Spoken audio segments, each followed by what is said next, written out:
The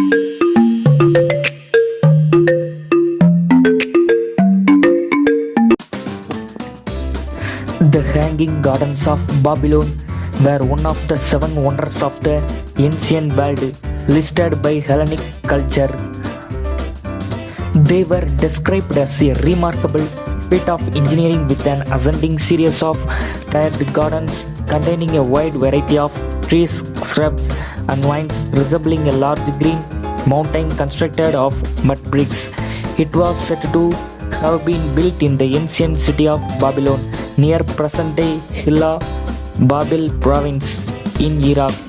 The Hanging Gardens name is derived from the Greek word, which has a broader meaning than the modern English word hanging and refers to trees being planted on a raised structure such as a terrace. According to one legend, the Hanging Gardens were built alongside a grand palace known the marvel of mankind by the Neo-Babylonian king Nebuchadnezzar II for his Median wife Queen Amytis, because she missed the green hills and valleys of her homeland. This was attested to by the Babylonian priest Berosus writing in 290 BC, a description that was later quoted by Josephus. The construction of the Hanging Gardens has also been attributed to the legendary Queen Semiramis, and they have been called the Hanging Gardens of Semiramis as an alternative name. The Hanging Gardens are the only one of the seven wonders for which the location has not been definitely established. There are no extant Babylonian texts that mention the gardens, and no definitive archaeological evidence has been found in Babylon. Three theories have been suggested to account for this. Firstly, that they were purely mythical, and the descriptions found in ancient Greek and Roman writings represented a romantic ideal of an Eastern garden. Secondly, they existed in Babylon but were destroyed sometime around the 1st century AD. And thirdly, that the legend refers to a well-documented garden that the Assyrian king Sennacherib built in his capital city of Nineveh on the river Tigris near the modern city of Mosul. There are five principal writers whose description of Babylon exists in some form today. These writers concern themselves with the size of the Hanging Gardens, their overall design and means of irrigation, and why they were built. Josephus quotes a description of the gardens by Berosus, a Babylonian priest of Marduk, whose writing 290 BC is the earliest known mention of the gardens. Berosus described the region of the Nebuchadnezzar II and is the only source to credit that king with the construction of the Hanging Gardens.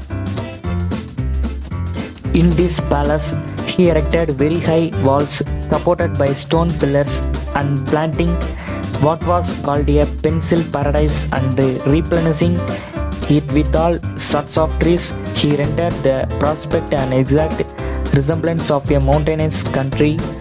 This he did to gratify his queen, because she had been brought up in Media and was fond of a mountainous situation. Diodorus Siculus seems to have consulted the 4th century BC texts of both Glytarchus and Statius of Cnidus. Diodorus ascribes the construction to a Syrian king. He states that the garden was in the shape of a square with each side approximately 4 plethra long. The garden was tiered with the uppermost gallery being 50 cubits high. The walls, 22 feet thick, were made of brick. The bases of the tiered sections were sufficiently deep to provide root growth for the largest trees, and the gardens were irrigated from the nearby Euphrates. Quintus Curtius Rufus probably drew on the same sources as Diodorus. He states that the gardens were located on top of a citadel which was 20 stadia in circumference. He attributes the building of the gardens to a Syrian king again for the reason that his queen missed her homeland. The account of Strabo possibly based his description on the last account of one Secretus from the 4th century BCE. He states that the gardens were watered by means of an Archimedes screw leading to a gardens from the Euphrates River. Oxford scholar Stephen Daly has proposed that the Hanging Gardens of Babylon were actually the well-documented gardens constructed by the Assyrian king Sennacherib for his palace at Nineveh. Daly posits that during the intervening centuries, the two sites became confused and the extensive gardens at Sennacherib Palace were attributed to Nebuchadnezzar II's Babylon. Archaeological excavations have found traces of a vast system of aqueducts attributed to Sennacherib by an inscription on its remains, which Daly proposes were part of an 80-kilometer series of canals, dams, aqueducts used to carry water to Nineveh with water-raising screws used to raise it to the upper levels of the gardens. Daly bases her arguments on recent developments in the analysis of contemporary Akkadian inscription. Her main points are the name Babylon, meaning gate of the gods, was the name given to several Mesopotamian cities. Sennacherib renamed the city gates of Nineveh after gods, which suggested that he visited his city to be considered a Babylon. Sennacherib called his new palace and garden a wonder for all peoples. He describes the making and the operation of screws to raise water in his garden. Of Sennacherib's palace, he mentions the massive limestone blocks that reinforce the flood defenses. Parts of the palace were excavated by Austin Henry Layard in the mid-19th century. His citadel plan shows contours which would be consistent with Sennacherib's garden, but its position has not been confirmed. The area has been used as a military base in recent times, making it difficult to investigate further. The irrigation of such a garden demanded an upgraded water supply to the city of Nineveh. The canals stretched over 50 kilometers into the mountains. Sennacherib was proud of the technologies he had employed and describes them in some detail on his inscriptions. At the headwater of Bavin, his inscription mentions automatic sluice gates. An enormous aqueduct crossing the valley at Jerwan was constructed of over 2 million dressed stones. It used stone arches and waterproof cement.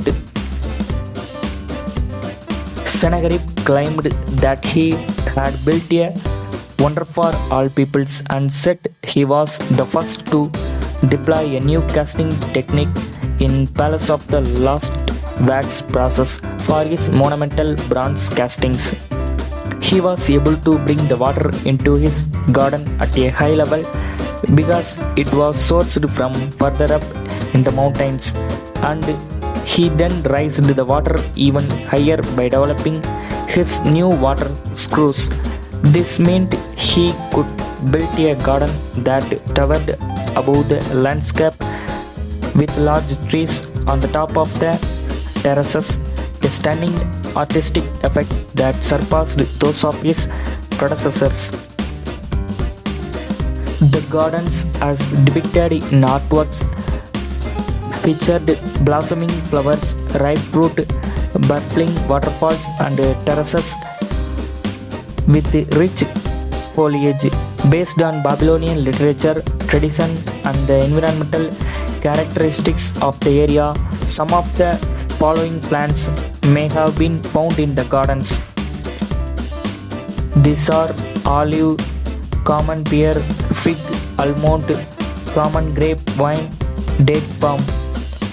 Imported plant varieties that may have been present in the gardens include the cedar, cypress, ebony, pomegranate, rosewood, oak, ash tree, fir, walnut, and willow.